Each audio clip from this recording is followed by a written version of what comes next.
Dicen que el olor a pan caliente tiene el poder de devolverle el alma al cuerpo, que es capaz de detener el tiempo y de hacer que incluso las penas más amargas se sientan un poco más ligeras, como si la levadura no solo inflara la masa, sino también la esperanza. Pero hubo un día, en un rincón olvidado de nuestra América Latina, en un pueblo llamado San Lorenzo de las Nubes, donde el olor a pan estuvo a punto de extinguirse para siempre. Esta es la historia de una mujer que se enfrentó a la matemática cruel de la pobreza, esa que dice que si das lo que te falta, te quedas con nada. Ella desafió esa lógica y descubrió un secreto antiguo, que la verdadera prosperidad no comienza en el bolsillo, sino en la valentía de abrir la mano cuando el miedo te grita que la cierres. Si alguna vez has sentido que estás dando todo y la vida no te devuelve nada, si has mirado tu alacena vacía y te has preguntado dónde está Dios, esta historia es para ti. Antes de comenzar este viaje hacia el corazón de la bondad, te invito a que te suscribas al canal, porque aquí no solo contamos historias, sembramos semillas de fe que, tarde o temprano, florecen en tu propia vida. En las calles empedradas de San Lorenzo, donde la neblina baja de la montaña como un velo blanco cada madrugada, existía un lugar que todos conocían, la hornilla de Mamá Toña. No era una panadería elegante, no tenía vitrinas de cristal importado ni letreros luminosos. Era un local pequeño, con paredes de adobe encaladas que el tiempo había descascarado, un techo de tejas rojas donde anidaban las golondrinas y un horno de leña inmenso, de ladrillo refractario, que parecía el corazón palpitante del edificio. Antonia, a quien todos llamaban cariñosamente Mamá Toña, era una mujer de 60 años, con el cabello del color de la ceniza y las manos grandes, fuertes y marcadas por décadas de amasar ilusiones. Había heredado el oficio de su abuelo y la panadería de su difunto esposo, Jacinto, quien se fue de este mundo dejándole el negocio y una montaña de deudas que crecía más rápido que la espuma. La rutina de Toña era sagrada. Se levantaba a las 3 de la mañana, cuando el pueblo aún dormía bajo el silencio de las estrellas. Encendía la leña, seleccionaba la harina, mezclaba el agua y la sal, y comenzaba la danza silenciosa del amasado. Hablaba con la masa, le susurraba oraciones, le pedía que creciera, que rindiera, que alimentara. Pero últimamente, esas conversaciones se habían vuelto súplicas desesperadas. La economía del pueblo estaba en ruinas tras el cierre de la mina local, y el pan artesanal de Toña, hecho con ingredientes de primera, se había convertido en un lujo que pocos podían pagar. La competencia desleal de los supermercados, con su pan de molde industrial y barato, la estaba asfixiando. El cuaderno de cuentas de Toña estaba lleno de números rojos y tachaduras. Don Rutilio, el proveedor de harina, un hombre seco y sin paciencia, ya le había dado el ultimátum: o me pagas lo atrasado esta semana, Toña, o no bajo ni un saco más del camión. Y para colmo, el horno, su fiel compañero de batallas, había empezado a fallar, perdiendo calor por una grieta que Toña remendaba con barro y esperanza cada fin de semana. Aquella tarde de jueves, el cielo sobre San Lorenzo se tornó de un color violeta oscuro, presagio de tormenta. Toña estaba detrás del mostrador de madera vieja, contando las monedas de la caja. No alcanzaba. Ni sumando las de ayer, ni las de hoy. Miró hacia la estantería, quedaban 3 panés. 3 hogazas redondas, doradas, crujientes, las últimas de una hornada que había costado lágrimas hacer. Si vendo estos 3, podré comprar la levadura para mañana, pensó, haciendo cálculos mentales. Solo la levadura, la harina. Dios dirá. En ese momento, la campanilla de la puerta sonó con un tintineo tímido. El viento frío del exterior se coló en el local, trayendo consigo hojas secas y polvo. Quien entró no fue un cliente habitual. Era un anciano que Toña nunca había visto. Su aspecto era lamentable, llevaba un saco de lana raído que le quedaba grande, pantalones manchados de barro y unos zapatos que pedían clemencia, abiertos en la punta. Su rostro era un mapa de arrugas profundas, curtido por el sol y la intemperie, y sus ojos, aunque cansados, tenían un brillo de dignidad que contrastaba con su miseria. A sus pies, un perro mestizo, flaco hasta los huesos, de color canela y orejas caídas, lo seguía como una sombra fiel, temblando de frío. «Buenas tardes, señora», dijo el hombre con una voz que sonaba a lija suave. «¿Tendría usted un pedazo de pan duro que le sobre?» «No tengo con qué pagarle», pero mi estómago y el de mi amigo aquí presente llevan 2 días engañándose con agua. Toña sintió el primer impulso, el lógico, el de la supervivencia. No puedo. Esos 3 panes eran su boleto para abrir mañana. Si los regalaba, se cortaba el ciclo. Sin venta no hay levadura, sin levadura no hay pan, sin pan se cierra la cortina para siempre. Miró al anciano, miró al perro que la observaba con ojos suplicantes, y luego miró los 3 panes. El miedo le gritó, échalo. Dile que vaya a la iglesia, que vaya al municipio, tú también eres pobre. Pero entonces, recordó a Jacinto. Recordó como él solía decir, Toña, la masa madre nunca se acaba si se comparte, porque lo que das regresa fermentado. El corazón le dio un vuelco doloroso. Suspiró profundamente, tomó una de las hogazas, la envolvió en papel de estraza y se la tendió al hombre. No tengo pan duro, abuelo, dijo Toña con voz firme pero dulce. Aquí solo se vende pan del día, tenga. Está recién hecho. El anciano la miró con asombro. Sus manos temblorosas tomaron el paquete caliente. Pero señora, esto vale dinero y yo. El dinero va y viene, el hambre no espera, interrumpió ella. Cómalo con gusto. El hombre partió un trozo generoso y se lo dio al perro, que lo engulló sin masticar. Luego, él comió un pedazo, cerró los ojos y sonrió. Sabe a gloria, murmuró. Que Dios le multiplique cada migaja, señora. Salió de la panadería arrastrando los pies, y Toña se quedó viendo la puerta cerrada.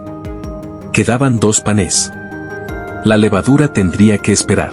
Bueno, señor, dijo mirando al techo ahumado, tú sabrás cómo hacemos mañana. A los 10 minutos, entró doña Gertrudis, la chismosa del pueblo, una mujer que siempre tenía dinero pero regateaba hasta el aire. ¿A cuánto el pan, Toña? Al mismo precio de siempre, doña Gertrudis. La mujer torció el gesto. Está muy caro. En el súper me dan una bolsa entera por la mitad de eso. Pero bueno, dame uno, que hoy tengo visita y quiero presumir. Pagó con un billete arrugado y se llevó el penúltimo pan. Quedaba uno. El sol ya se había ocultado y la lluvia comenzó a golpear el techo de zinc con furia. Toña estaba a punto de cerrar, resignada a que con la venta de un solo pan no le alcanzaba para nada, cuando la puerta se abrió de golpe. Entró una niña, empapada, con el uniforme de la escuela pegado al cuerpo. Era Lucía, la hija de la lavandera, una mujer que trabajaba de sol a sol y apenas sacaba para comer. Doña Toña, dijo la niña tiritando, con los labios morados. Mi mamá está enferma, no pudo trabajar hoy y no tenemos nada para la cena. Me mandó a ver si nos fiaba un pan, le juro que el lunes le pagamos. El dilema volvió, más feroz que antes. Ese último pan era la cena de Toña. Ella tampoco había comido. Su estómago rugía reclamando su derecho. Si lo fío, no solo no gano, pierdo mi propia cena, pensó. Pero vio a la niña, vio el agua escurriendo de su cabello, vio la angustia de quien madura a golpes de necesidad. Toña tomó el último pan. No lo anotó en la libreta de fiados. Lo metió en una bolsa y le agregó 2 galletas de avena que tenía guardadas para su desayuno. Toma, mi hija. Llévalo rápido para que no se moje. Y dile a tu mamá que se mejore, que no se preocupe por pagar. La niña salió corriendo bajo la lluvia, abrazando el pan como un tesoro. Toña cerró la puerta, pasó el cerrojo y se apoyó contra la madera, deslizándose hasta el suelo. La panadería estaba vacía. La caja tenía unas pocas monedas insuficientes. La alacena estaba desierta. No había cena, no había insumos para mañana. Se había quedado en cero. Absolutamente en cero. Afuera, la tormenta rugía como una bestia suelta, los truenos hacían vibrar los cristales y la luz se cortó, dejando a Toña en la penumbra, iluminada solo por los relámpagos. Lloró. Lloró con ese llanto silencioso y amargo de la mujer fuerte que se cansa de ser fuerte. Di todo, Jacinto, le habló al vacío. Lo di todo y ahora no tengo nada. Mañana no abro. Mañana se acabó, la hornilla. Se quedó dormida ahí mismo, en el suelo, envuelta en su delantal lleno de harina, vencida por el cansancio y la desesperanza. Pero la noche es larga y el silencio de Dios no es ausencia, es preparación. A eso de las 4 de la mañana, Toña despertó sobresaltada. La lluvia había cesado, dejando ese silencio absoluto de la madrugada. Se levantó entumecida, con frío. Bueno, se dijo, al menos voy a limpiar el horno por última vez. Fue hacia la trastienda, encendió una vela y se dirigió a la mesa de trabajo. Lo que vio la hizo detenerse en seco y soltar un grito ahogado. Sobre la mesa de madera, donde la noche anterior había dejado un recipiente con los restos de masa pegada, algo había sucedido. El recipiente estaba desbordado. La masa, que no debía ser más que un puñado de raspaduras, había fermentado y crecido de una manera inexplicable, como si hubiera absorbido la humedad de la tormenta, como si una levadura invisible la hubiera tocado. Era una masa hermosa, elástica, viva, que olía a ácido y a vida. No era suficiente para llenar la panadería, pero sí para sacar una bandeja, tal vez 2. ¿Pero cómo?, susurró Toña, tocando la masa con incredulidad. No había explicación lógica. Quizás el calor residual, quizás la humedad, quizás, milagro. No lo cuestionó. Encendió el horno con las últimas astillas de leña que le quedaban. Trabajó esa masa con una devoción renovada. De esa pequeña cantidad salieron 12 panes grandes, hermosos, dorados como soles en miniatura. A las 6 de la mañana, abrió la puerta. El olor a pan recién horneado salió a la calle lavada por la lluvia, más intenso y seductor que nunca. El primero en llegar no fue un cliente. Fue Don Rogelio, el proveedor. Venía con cara de pocos amigos, carpeta en mano, listo para cobrar o cortar el suministro. Entró oliendo el aire. Buenos días, Toña. Vengo por lo mío. Y no me digas que no tienes, porque ese olor a pan dice otra cosa. Toña tragó saliva. Tengo 12 panes, don Rutilio. Es todo lo que tengo. Si quiere lléveselos como parte de pago, pero dinero no hay. El hombre miró los panes. Eran perfectos. Suspiró, cansado de pelear. Está bien, dame 2 para el desayuno y te doy 3 días más. Pero ni uno más, Toña. Fue un alivio momentáneo, un respiro. Pero el verdadero giro del destino estaba por cruzar la puerta. A media mañana, un auto negro, lujoso, manchado de barro por el camino difícil, se estacionó frente a la panadería. De él bajó un hombre joven, vestido de traje, mirando con curiosidad el letrero humilde. Entró. Buenos días, dijo con educación. ¿Es usted la señora Antonia? Para servirle, respondió ella, limpiándose las manos en el delantal. Mire, voy directo al grano. Mi padre pasó por aquí ayer. Es un hombre mayor, un poco terco, a veces se escapa de la finca sin avisar y le gusta caminar como si fuera un peregrino. Tiene demencia senil en etapas tempranas, pero recuerda momentos con mucha claridad. Toña sintió un frío en el estómago. ¿El anciano del saco raído? Ese mismo, asintió el joven. Me contó que ayer, en medio de una crisis de desorientación y hambre, llegó aquí. Me dijo que usted no solo le dio pan, sino que le dio el mejor pan que tenía, y que trató a su perro como si fuera de la realeza. Toña sonrió con timidez. Era lo que había que hacer, señor. Nadie se le niega un pedazo de pan. El joven sacó un sobre de su bolsillo. Mi padre fue un hombre muy duro en sus negocios toda su vida. Siempre creyó que la gente solo se mueve por interés. Ayer, usted le demostró lo contrario. Llegó a casa llorando, no de tristeza, sino de emoción. Me dijo, hijo, encontré un ángel con olor a harina. Me hizo prometerle que vendría hoy mismo. El joven puso el sobre el mostrador. Esto no es una limosna, señora. Mi padre quiere comprar toda su producción de pan de este mes para el comedor de los trabajadores de nuestra hacienda. Y quiere pagar por adelantado.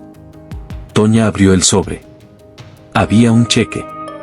La cifra no solo cubría la harina de don Rutilio y la reparación del horno, sobraba para pintar la fachada, para comprar leña para todo el invierno y para llenar la alacena de su casa.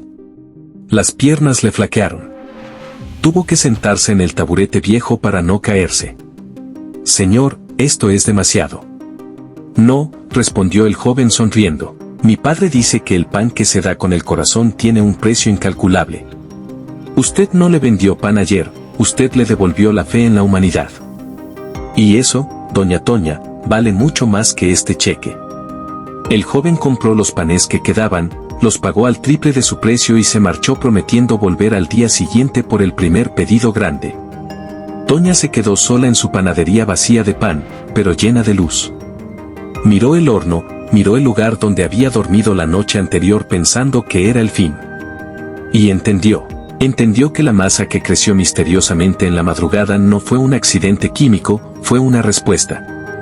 Entendió que cuando se desprendió de su último sustento para dárselo al anciano y a la niña, no estaba perdiendo, estaba sembrando. Había activado una ley universal que muchos olvidan, la ley de la cosecha. La noticia corrió por San Lorenzo como reguero de pólvora. La hornilla de mamá Toña se salvó. Pero lo más hermoso no fue el dinero. Fue que Toña no cambió. Siguió regalando el pan a quien lo necesitaba, siguió fiando a las madres en apuros, siguió dejando migas para las golondrinas. La diferencia era que ahora, su generosidad tenía un respaldo inagotable. El pueblo, al ver el milagro, también cambió. La gente empezó a comprar más en la panadería, valorando el esfuerzo local. Se creó una cadena de favores. Si alguien tenía manzanas de sobra, se las llevaba a Toña para que hiciera empanadas. Si alguien tenía leña, se la dejaba en la puerta. La panadería se convirtió en el centro del pueblo, un lugar donde el pan alimentaba el cuerpo y la bondad de Toña alimentaba el alma. Años después, cuando le preguntaban a Toña cuál era el ingrediente secreto de su pan, ella sonreía, se limpiaba la harina de la frente y decía, el secreto no está en la harina ni en el agua. El secreto es que este pan se amasa con las manos abiertas. Porque aprendí que Dios no puede poner nada en un puño cerrado. Tienes que soltar lo poco que tienes para que Él pueda darte lo mucho que tiene preparado. Esta historia, amigos míos, no es un cuento de hadas, es la realidad de cómo funciona la vida espiritual. A menudo, nos aferramos a nuestras últimas monedas, a nuestro último pan, a nuestro tiempo, a nuestro afecto, con miedo a quedarnos vacíos. Creemos que la seguridad está en retener. Pero la vida, en su inmensa sabiduría, nos enseña que somos canales, no depósitos. Si el agua se estanca, se pudre, si fluye, se mantiene fresca y trae vida. Quizás hoy tú estás en ese punto cero. Quizás sientes que la tormenta está golpeando tu techo y que la caja está vacía. Quizás tienes una decisión que tomar, ayudar a alguien aunque te cueste, o proteger lo tuyo. Recuerda a Toña. Recuerda que el milagro no ocurrió cuando ella recibió el cheque, el milagro ocurrió cuando ella entregó el pan. Ahí, en ese acto de fe ciega, fue donde la realidad se transformó. No tengas miedo de dar. No tengas miedo de ser bueno en un mundo que aplaude a los astutos. La bondad es la inversión más segura, porque su garante es el dueño de todo el oro y la plata del mundo. Si esta historia ha encendido una chispa en tu corazón, si te ha recordado el poder de tus propias manos para bendecir a otros, te invito a que te suscribas a nuestro canal. Aquí seguiremos compartiendo relatos que nos ayudan a ver la luz en medio de la neblina. Dale un me gusta si crees en los milagros cotidianos y comparte este video con alguien que necesite saber que su tormenta tiene fecha de caducidad. Y antes de despedirnos, quiero dejarte con una pregunta para que te lleves al silencio de tu día. ¿Qué es eso que tienes en tus manos hoy, por poco que parezca, que podría ser el milagro de alguien más si te atreves a soltarlo? Piénsalo. Nos vemos en la próxima historia, para seguir creciendo juntos, un paso a la vez, un pan a la vez. Que Dios los bendiga.